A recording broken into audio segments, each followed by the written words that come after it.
말씀은 창세기 41장 37절에서 45절 말씀입니다.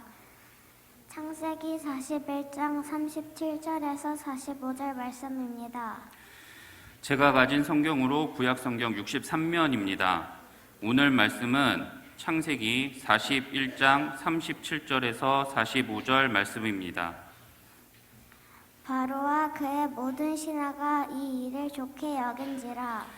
바로가 그의 신하들에게 이르되 이와 같이 하나님의 영에 감동된 사람을 우리가 어찌 찾을 수 있으리요 하고 요셉에게 이르되 하나님이 이 모든 것을 내게 보이셨으니 너와 같이 명철하고 지혜 있는 자가 없도다. 너는 내 집을 다스리라. 내 백성이 다 내 명령에 복종하리니 내가 너보다 높은 것은 내 왕자뿐이니라. 바로가 또 요셉에게 이르되 내가 너를 애굽 온 땅의 총리가 되게 하노라 하고 자기의 인장 반지를 빼어 요셉의 손에 끼우고 그에게 세마포 옷을 입히고 금 사슬을 목에 걸고 자기에게 있는 버금수레에 그를 태우매 무리가 그의 앞에서 소리 지르기를 엎드리라 하더라.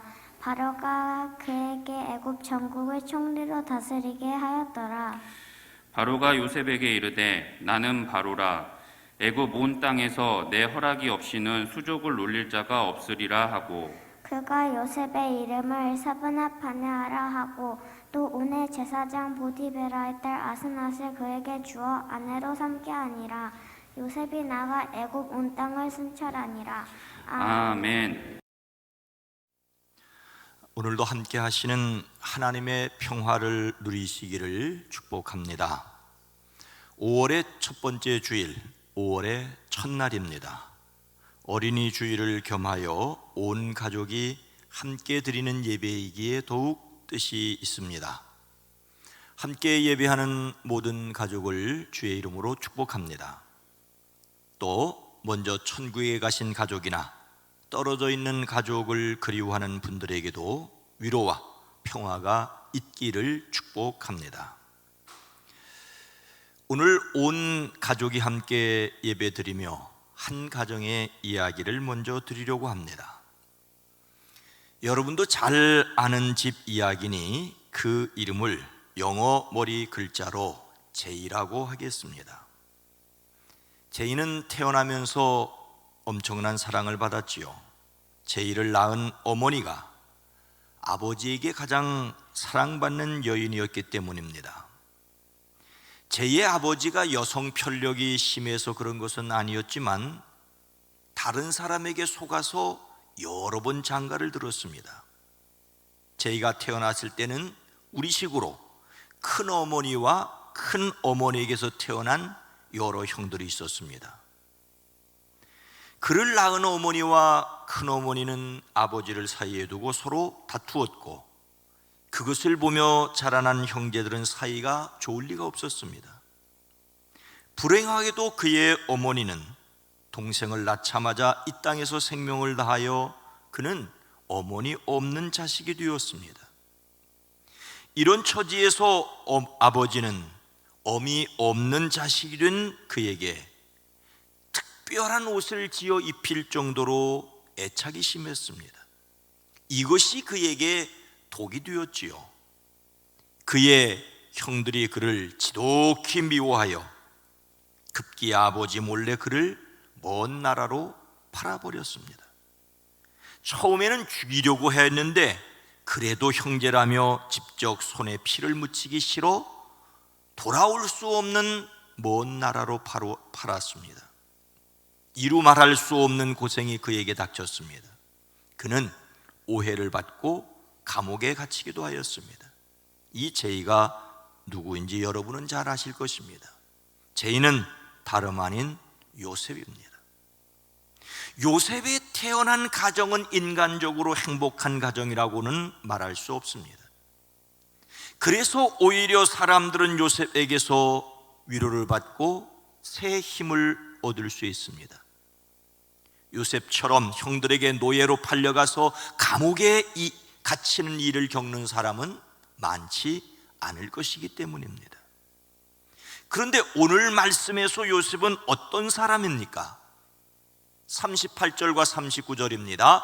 바로가 그의 신하들에게 이르되 이와 같이 하나님의 영에 감동된 사람을 우리가 어찌 찾을 수 있으리요 하고 요셉에게 이르되 하나님이 이 모든 것을 내게 보이셨으니 너와 같이 명철하고 지혜 있는 자가 없도다. 요셉은 애굽으로 팔려가 애굽을 다스리는 바로의 경호대장 보디발의 집을 섬기는 노예가 되었지요. 하나님께서 형통하게 하심으로 보디발의 눈에 들어 그의 집안 살림을 맡았으나 안주인의 눈짓을 거절하고 모함을 받아 감옥에 갇혔습니다. 요셉은 그곳에서 바로의 최측근 신하들을 만났고 그들의 꿈을 해석해 주기도 하였습니다. 그로부터 만 2년이 지나 바로가 꿈을 꾸었습니다. 그가 나일 강가에 서 있는데 잘생기고 살이 찐 암소 7마리가 강에서 올라와서 갈밭에서 풀을 뜯습니다. 그 뒤를 이어 흉측하고 야윈 다른 암소 7마리가 강에서 올라와서 먼저 올라온 소들과 함께 강가에 서더니 그 흉측하고 야윈 암소들이 잘생기고 살이 찐 암소들을 잡아먹었습니다. 바로는 잠에서 깨었다가 다시 잠들어 또 꿈을 꾸지요. 이번에는 토실토실하고 잘 여문 이삭 7개가 나오는데 그 뒤를 이어 또 다른 이삭 7개가 나왔는데 열풍이 불어서 야위고 마른 것들이었습니다. 그 야윈 이삭이 토실토실하게 잘 여문 이삭 7개를 삼켰습니다. 바로가 깨어보니 또 꿈이었습니다. 아침에 바로는 마음이 뒤숭숭하여 사람을 보내서 마술사와 현인들을 모두 불러서 그가 꾼 꿈을 이야기하였습니다. 그러나 아무도 그에게 시원하게 해석해 주는 사람이 없었습니다.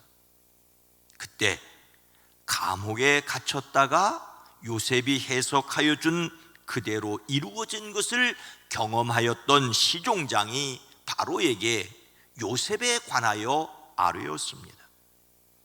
바로는 사람을 보내어 요셉을 불러오게 하였습니다. 요셉은 구덩이에서 끌어내어져 수염을 깎고 옷을 갈아입고 바로 앞으로 나아갔습니다. 바로는 요셉에게 자기의 꿈을 해석하라고 하였습니다. 이에 요셉은 저에게는 그런 능력이 없습니다. 임금님께서 기뻐하실 대답은 하나님이 해 주실 것입니다라고 하였습니다. 그리고 바로가 꾼 꿈을 들은 요셉이 말합니다. 임금님께서 2번 꾸신 꿈의 내용은 다 같은 것입니다. 임금님께서 장차 하셔야 할 일을 하나님께서 보여주신 것입니다. 바로가 꾼 꿈에서 좋은 암소 7마리와 잘 여문 이삭 7개는 7년 풍년을 가리키고 야위고 흉측한 암소 7마리와 열풍에 말라버린 쓸모없는 이삭 7개는 7년 흉년을 가리킨다는 것입니다. 요셉은 바로의 꿈을 해석하고 처방합니다. 임금님께서는 전국에 관리를 임명하셔서 풍년이 계속되는 7해 동안에 7해 동안 이어갈 흉년에 대비하여 사람들이 먹을 수 있도록 갈무리해 두셔야 합니다. 그렇게 하면 기근이 나라를 망하게 못할 것입니다. 바로와 신하들은 이 제안을 좋게 여겼습니다. 이에 바로가 자기 신하들에게 하는 말이 하나님의 영이 함께 하는 사람을 이 사람 말고 어디에서 또 찾을 수 있겠느냐라는 것이었습니다. 요셉을 가리켜 하나님의 영에 감동된 사람이라고 하였습니다. 바로 요셉을 그 안에 하나님의 영이 있는 사람이라고 하였습니다. 요셉에게도 말합니다. 하나님이 너에게 이 모든 것을 알리셨는데 너처럼 명철하고 슬기로운 사람이 어디에 또 있겠느냐. 바로는 요셉에게 하나님의 영이 계시기 때문에 그가 명철하고 슬기로운 사람이라고 생각하였습니다. 요셉의 지혜와 능력이 그가 믿는 하나님으로부터 비롯되었다는 것을 바로는 인정하였습니다. 하나님이 함께 하셔서 지혜를 주셨습니다. 바로나 그의 신하들은 요셉에게 하나님이 늘 함께 하신다고 인정하였습니다. 하나님께서 그 존재와 능력을 요셉을 통하여 하나님을 알지 못하는 애굽 왕과 신하들에게 보이셨습니다. 여기서 우리가 자신을 위하여, 그리고 자녀들을 위하여, 우리 교회 학교를 위하여 기도해야 할 내용을 깨달을 수 있습니다. 모든 사람이 하나님을 정확하게 알지 못한다 하더라도 그들에게 하나님의 신비를 더듬어 알게 하십니다. 바로에게는 지혜로운 사람을 알아보는 눈이 있었습니다. 우리에게는 지혜로운 사람을 알아보는 사람의 눈에 드는 지혜가 있어야 합니다. 여러분과 여러분의 자녀를 축복합니다. 하나님께서 지혜를 주심이 있어지기를 예수 그리스도의 이름으로 축복합니다. 그래서 요셉은 어떻게 되었습니까? 40절과 41절 말씀입니다.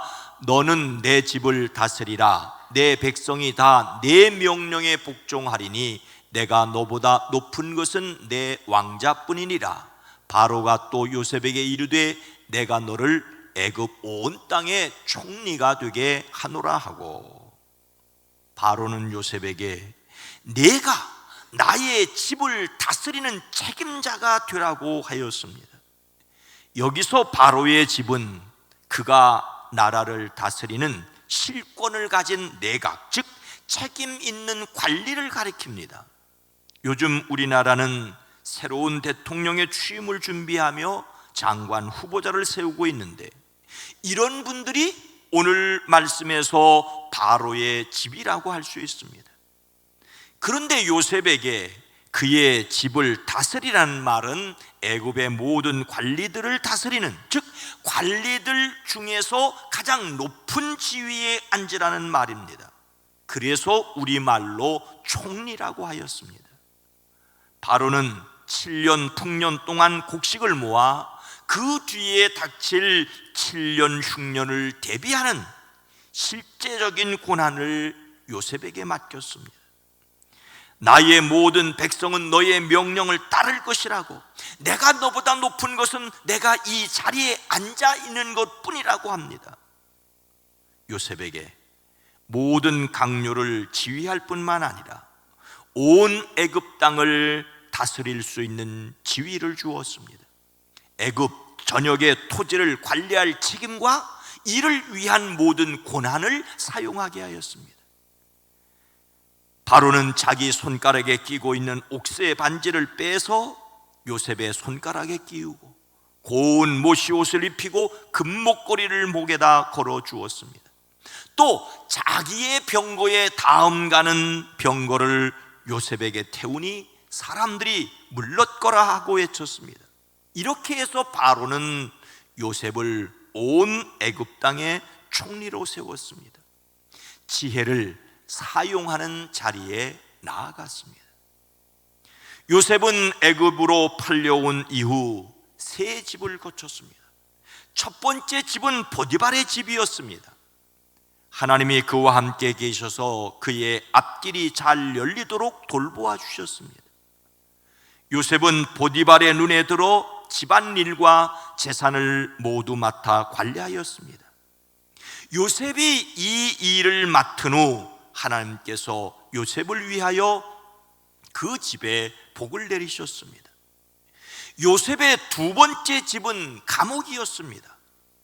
모함을 받아 갇혔지만 하나님께서 그와 함께 계시면서 돌보아 주시고 그를 한결같이 사랑하셔서 이번에는 감옥을 관리하는 간수장의 눈에 들게 하셨습니다. 간수장은 감옥 안에 있는 죄수를 모두 요셉에게 맡기고 감옥 안에서 일어나는 온갖 일을 요셉이 혼자 처리하게 하였습니다. 미움을 받아 먼 나라로 팔려온 요셉은 하나님께서 중요하게 사용하시기 위하여 준비되었습니다. 그가 첫 번째로 머문 보디발의 집은 매우 고약하기는 하지만 두 번째 집인 감옥에 들어오게 하기 위한 과정이었습니다. 그리고 이 두 번째 집인 감옥은 세 번째 집인 바로의 집으로 들어가기 위한 과정이었습니다. 이 모든 배후에 하나님이 함께 계셨습니다. 종으로 있을 때는 보디발이 요셉과 함께 계시는 하나님을 보았습니다. 죄수로 있을 때에는 간수장이 그와 함께 계시는 하나님을 보았습니다. 바로는 하나님이 그와 함께 있는 사람이라는 것을 알고 그에게 총리를 맡겼습니다. 요셉의 가정은 결코 행복한 가정이었다고는 말할 수 없습니다. 형들에게 미움을 받아 노예로 팔려간다는 것은 상상조차 하기 싫은 일입니다. 그런데 이 일을 통해서도 하나님은 일하셨습니다. 오해를 받고 미움을 받아 감옥에 갇힌다는 것은 참으로 끔찍합니다. 그러나 그 일을 통해서도 하나님은 요셉을 준비하게 하셨습니다. 우리 사회가 지혜 있는 사람을 알아보고 세워 활용할 수 있기를 기도합니다. 무엇보다도 하나님의 사람들이, 기도의 자녀들이 사회와 국가를 위하여 크게 쓰임받기를 기도하고 축복합니다. 그런데 많은 사람을 위해 쓰임받기 위하여 하나님이 함께 가시는 신앙의 사람이어야 하고 책임을 맡길 수 있는 실력의 사람이어야 합니다. 여러분의 자녀들이 신앙과 실력의 사람들이 되기를 주의 이름으로 축복합니다. 우리는 어떤 사람이어야 하겠습니까? 46절 말씀입니다. 요셉이 애굽 왕 바로 앞에 설 때에 30세라. 그가 바로 앞을 떠나 애굽 온 땅을 순찰하니. 요셉이 바로를 섬기기 시작할 때 그의 나이는 30살이었습니다. 우리나라에서 2000년 이후 38대에서 52대의 국무총리를 역임하신 분들의 평균 나이는 임명 시점 기준으로 63.3세였습니다. 현재 다음 정부의 초대 총리로 인사청문회를 준비하고 있는 한덕수 후보자는 72세입니다. 그러니 요셉이 30세의 총리가 되었다는 것은 파격 중에 파격입니다. 이렇게 요셉의 나이를 밝히는 것은 그가 17살에 노예로 팔려와서 종과 죄수로 지낸 세월이 13년이라는 것을 보여주기 위해서입니다. 겨우 13년 만에 총리가 되는 것이라면 할 만한 것이 아니냐고 쉽게 말하지는 마십시오. 그 13년이 매우 극적이었습니다. 요셉은 보디발의 집에서 가정 총무로 재정이나 행정 등의 실무를 익혔습니다. 왕의 죄수들이 갇히는 감옥에 있을 때는 애굽의 최고위층에 속한 사람들을 통하여 애굽의 정치와 경제와 문화 등을 배웠습니다. 하나님은 요셉을 애굽의 총리 자리에 앉히시기 전에 혹독하게 훈련하셨습니다. 예수님께서 가르치심을 시작할 때 나이도 30세였습니다. 그런데 예수님은 가르치시기 전에 세례 받으시고 40일을 광야에서 지내시며 시험을 받으셨습니다. 예수님이 세례를 받으시거나 시험 받아야 할 이유가 전혀 없음에도 그렇게 하신 것은 예수님을 믿고 따르는 우리를 위해 하신 일입니다.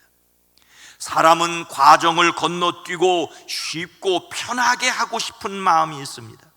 새치기라도 해서 다른 사람의 힘을 빌려서라도 힘들이지 않았다고 자랑하고 싶어 합니다. 하지만 예수님이 고난의 과정을 겪으셨다는 것은 우리에게 과정을 소홀히 하지 말라는 말씀입니다. 요셉도 결코 쉽게 총리가 되지 않았습니다. 하나님께서 사랑하시는 자를 연단하고 훈련하셔서 자기가 원하시는 일에 쓰십니다. 구약의 시인은 하나님, 주님께서 우리를 시험하셔서 은을 달구어 정련하듯이 우리를 연단하셨습니다라고 하였습니다. 그래서 연단은 희망을 낳는 줄을 알고 있기 때문에 어려움을 겪으면서도 희망을 포기하지 않습니다. 이렇게 고난의 과정을 밟아 총리가 된 요셉은 바로 앞에서 물러나와 애굽 온 땅을 두루 다니며 살폈습니다. 요셉이 바로 앞을 떠나 애굽 온 땅을 순찰하였다는 말은 책임을 맡은 그가 나라를 더욱더 잘 다스리기 위해 사무실에만 머물러 있지 않았다는 말입니다. 그는 애굽 온 땅을 직접 돌아다녔습니다. 요셉은 자기에게 주어진 엄청난 권세와 명예로 뽐내거나 게을러지지 않았습니다. 이전과 마찬가지로 직접 손발을 움직여 돌아보았습니다. 풍년 동안의 흉년을 대비하는 작업을 시작하였습니다. 참으로 자신에게 맡겨진 일에 최선을 다하는 하나님과 사람 앞에서 성실한 사람이었습니다. 우리가 요셉에게 배워야 할 것은 이것입니다. 철저히 준비하고 성실하게 일해야 합니다. 인생을 살다 보면 살림이 어려울 때도 있고 넉넉할 때도 있습니다. 다른 사람들에게 천하게 보일 때도 있고 귀하게 여겨질 때도 있습니다. 그러나 어떤 경우든지 우리에게 능력 주시는 자 안에서 모든 것을 할 수 있다는 믿음의 고백으로 성실하게 맡은 일에 충성을 다해야 합니다. 요즘은 성실하게 살아야 한다고 말하기가 쉽지 않고 그래서 점점 듣기 어려운 말이 되어가고 있지 않는가라는 생각을 합니다. 그러나 준비되지 않은 사람이 쓰임을 받을 수 없다는 것은 더욱 분명한 세상입니다. 지혜 없는 사람이 일을 맡으면 여러 사람이 고통당합니다. 맡은 일을 성실하게 하지 않으면 그와 관련된 모든 사람이 고통을 겪습니다. 맡은 일을 지혜롭게 할 수 있는 실력과 성실하게 할 수 있는 성품을 갖춘 사람들이 되어지기를 소망합니다. 사랑하는 성도 여러분, 스위스 쥐리 아름다운 공원에서 스위스 교육의 아버지라고 불리우는 페스탈로치를 만날 수 있다고 합니다. 페스탈로치는 아이들이 놀고 있는 놀이터에서는 반드시 모자를 벗고 인사했다고 합니다. 미래의 훌륭한 사람들이여 재미있게 노세요. 미래의 훌륭한 사람들이여 재미있게 노세요. 그러면서 주변에 버려진 유리 조각이나 돌을 치웠다고 합니다. 스위스가 자랑하는 페스탈로치입니다. 우리나라 어린이날을 처음 만든 방종환 선생은 첫 번째 어린이날을 맞으며 이렇게 말했습니다. 어린이는 어른보다 한 시대 더 새로운 사람입니다. 어린이의 뜻을 가볍게 보지 마십시오. 어린이의 뜻을 가볍게 보지 마십시오. 어른은 어린이가 새로운 사람으로 새로운 시대를 맞을 수 있도록 준비하는 책임을 맡았습니다. 그 책임 가운데 하나는 자녀를 위한 기도입니다. 하나님의 지혜로 세상을 섬기는 자녀들을 키워내는 기도의 사람들이 되어지기를, 기도하는 사람들이 되어지기를 예수님의 이름으로 축원합니다. 거룩하신 하나님, 자비로우신 주여, 우리로 그리스도 예수 안에서 하늘에 속한 자들이 되었사오니 하늘의 지혜로 이 땅을 밝히게 하시되, 주여 그 지혜를 힘입기 위해 말씀과 기도와 찬양의 사람들이 되어지게 하옵소서. 예수님의 이름으로 간절히 기도하옵나이다. 아멘.